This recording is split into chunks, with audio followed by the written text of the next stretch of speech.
Ici, un cheveu est un arbre, une fourmi un éléphant. Cette étrange planète est très proche de nous. Elle est sous nos pieds, dans nos matelas, dans nos assiettes.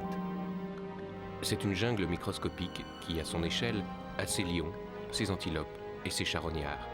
C'est le monde des acariens.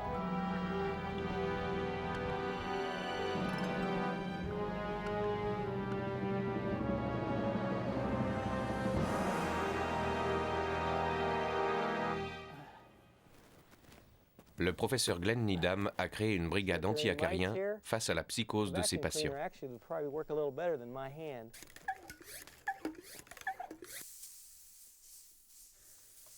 Est-ce que ça les tue? Oui, écoutez-les crier. Nous avons fréquemment des personnes qui nous consultent pour savoir si elles ont des acariens sur leur corps. Je pense à un cas où une femme aussitôt entrée s'est déshabillée et m'a demandé de vérifier si elle avait des acariens sur elle. Une autre fois, un homme est venu nous dire qu'il avait des acariens. C'est le président d'une importante société américaine, pas un SDF. Il se rase la tête tous les jours. En fait, il se rase de partout, sur tout le corps. Il applique un pesticide directement sur sa peau et il prend de nombreuses douches pendant la journée. La nuit, pour empêcher les acariens de toucher son sexe, il dort sur le dos avec les mains sur ses testicules.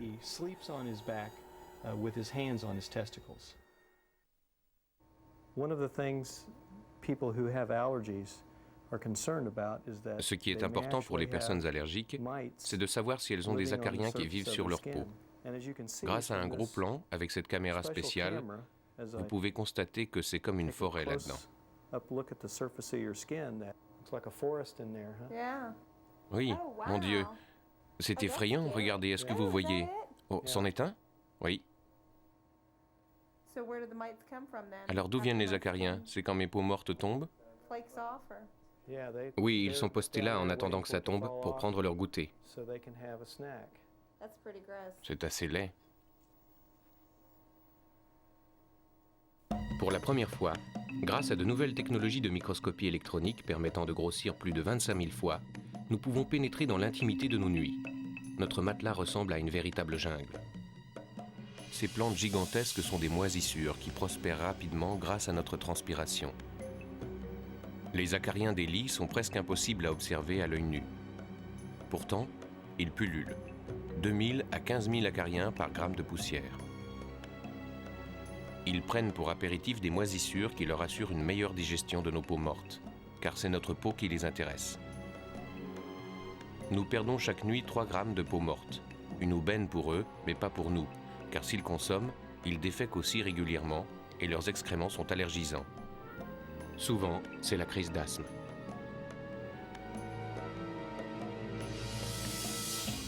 Mais heureusement pour nous, dans toute jungle soit-elle microscopique, il y a des proies et des prédateurs. De véritables guerres se livrent à notre insu. Le Chélétus, avec son nom accouché dehors, est un acarien prédateur vorace. Il fait une chasse impitoyable aux dermatophagoïdes Pteronicinus qui se nourrissent de nos débris de peau.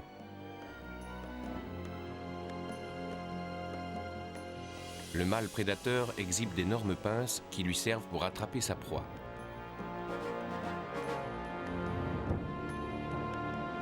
Il vide sa victime en moins d'1 minute.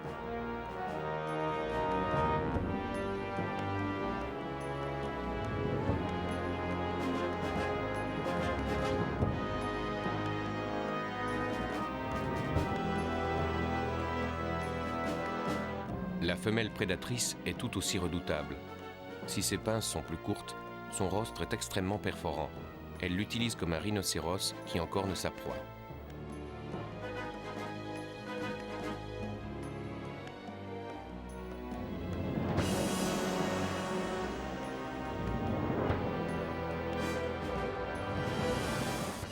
Les prédateurs ne suffisent pas à exterminer les dermatophagoïdes Pteronicinus.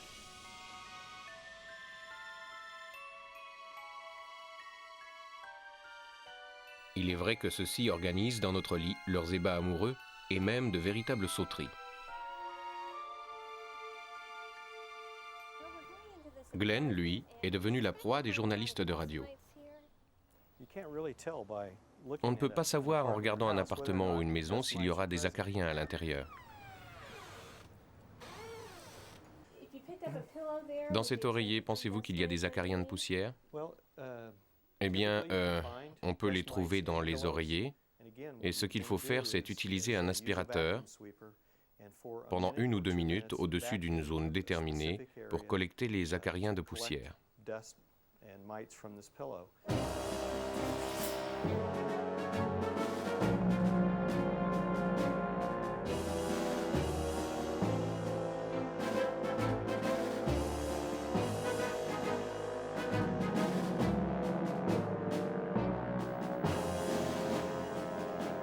Lorsque les prédateurs n'ont plus de proie, ils deviennent cannibales, sans distinction de sexe ni de parenté.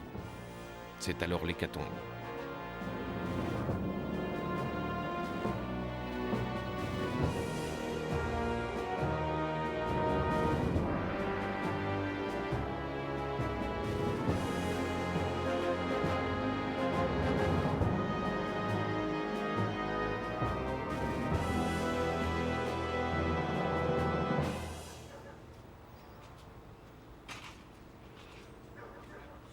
Certaines personnes n'hésitent pas à déménager à la montagne pour enfin vivre sans acariens.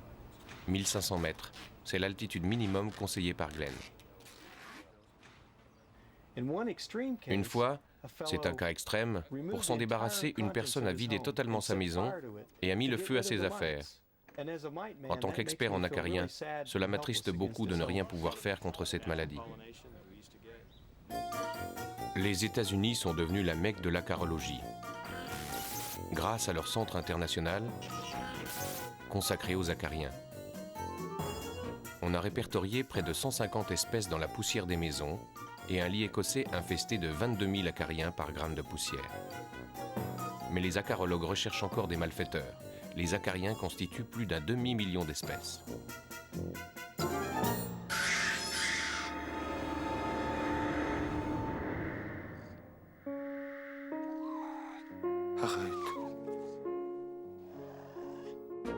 Nous passons le tiers de notre vie au lit. La phobie des acariens sème la panique chez les fabricants de literie et de moquettes. Les industriels imaginent de nouveaux textiles, revêtements, peintures permettant de nous protéger contre ces squatteurs. En Europe, des centaines de nouveaux produits sont testés pour obtenir le label anti-acarien. Pour effectuer un test, on dépose une pincée d'acarien dans une moquette industriellement protégée par un puissant acaricide.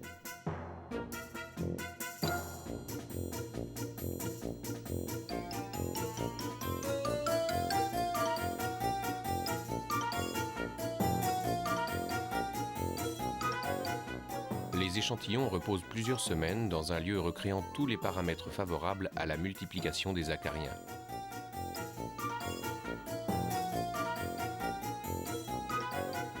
On les réveille en les réchauffant dans des mini-fours et la loupe binoculaire livre son verdict.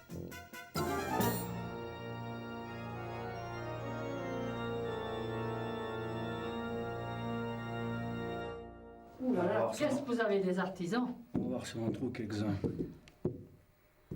En ce moment, ça pullule. Hein? Oui, ben c'est pas comme chez moi. Moi, j'en ai pas du tout, tellement que c'est humide. Pour les balayer. Allez. Bon, ben, je vous remercie bien. Je vais essayer de bien les soigner.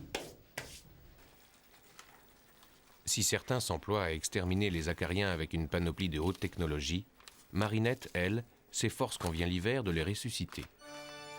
Grâce à la douce chaleur de son four, ils reprennent vite vigueur et pourront bientôt reprendre le chemin des fromages. Au cœur de la France, en Auvergne, les acariens des fromages sont appelés artisons ou artisous, ce qui signifie les artisans. Dieu les aurait envoyés sur terre pour le plaisir des gourmets. Les artisans confèrent au fromage une saveur incontestable, à tel point qu'autrefois on les tartinait au petit déjeuner. Pourtant, leur rôle dans l'affinage du goût reste inconnu.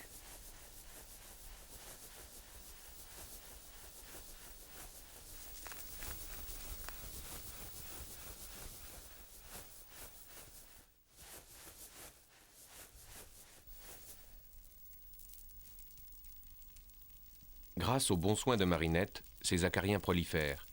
Un seul couple peut, en 40 jours, engendrer près de 100 000 petits-enfants. Dans la croûte, les cavités hébergent généralement des familles prolifiques. Pour notre grand bonheur, ces acariens sont tout à fait inoffensifs. Seules, certaines personnes qui les manipulent à longueur de journée développent des allergies.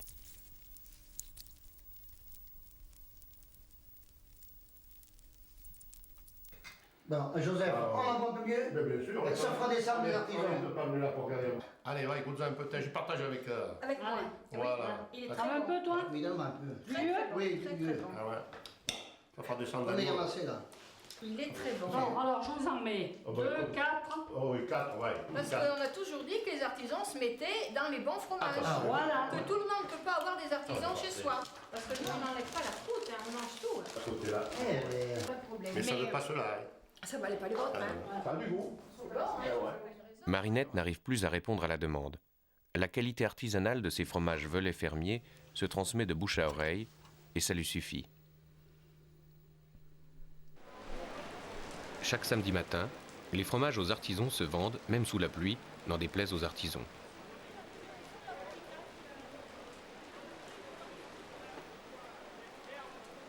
Ici, l'acarien, l'artisan, l'artisou, est à bout. On en demande, mais on ne veut pas en parler. Secret de fabrication oblige. J'aime pas ça. Non, il m'emmerde.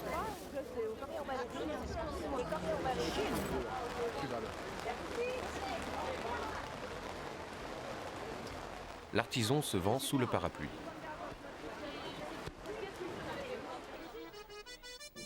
Ceux-là, ils sont bien vivants. Hein? oui. Oh putain, c'est trop foutu ces trucs-là. Et cette paroi, c'est la paroi des fromages là. Eh oui. Hein? Eh oui, mais on voit bien que les fromages, quand il y a beaucoup d'artisans, il y a des trous. Ah oui.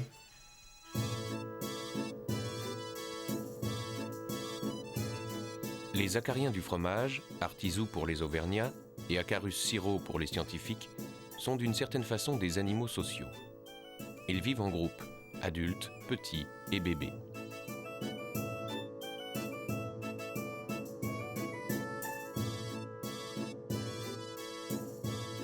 Les femelles pondent n'importe où et à n'importe quel moment. 2 à 3 jours seulement après l'accouplement, qui étrangement se fait tête bêche. Elles semblent souvent porter les jeunes sur leur dos, mais cette relation n'est peut-être que la conséquence du milieu particulièrement collant des fromages. Les jeunes n'ont que 6 pattes contre 8 pour un adulte.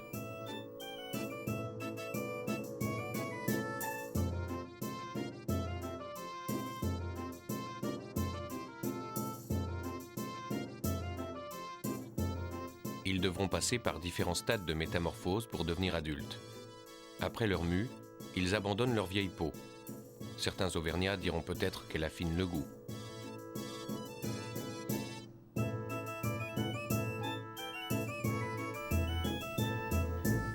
Oh putain, c'est trop foutu ces trucs-là.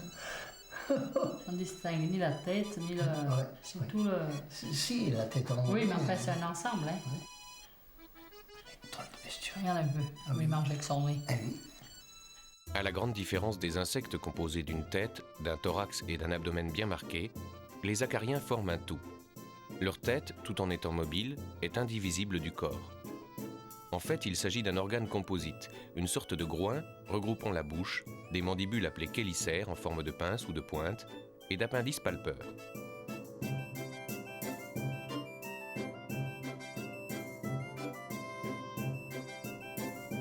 Dans l'avenir, Marinette ne regardera peut-être plus ses fromages de la même façon.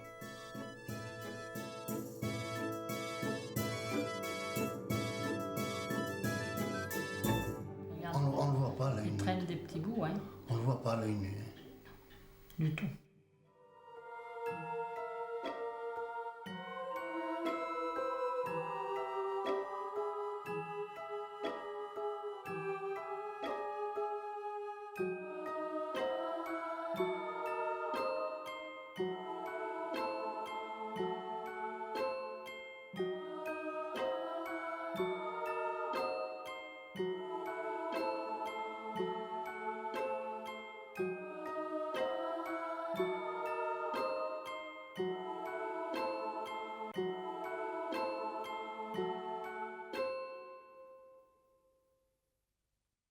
Un jour, les acariens ont attaqué ma collection d'insectes pour la réduire en poussière.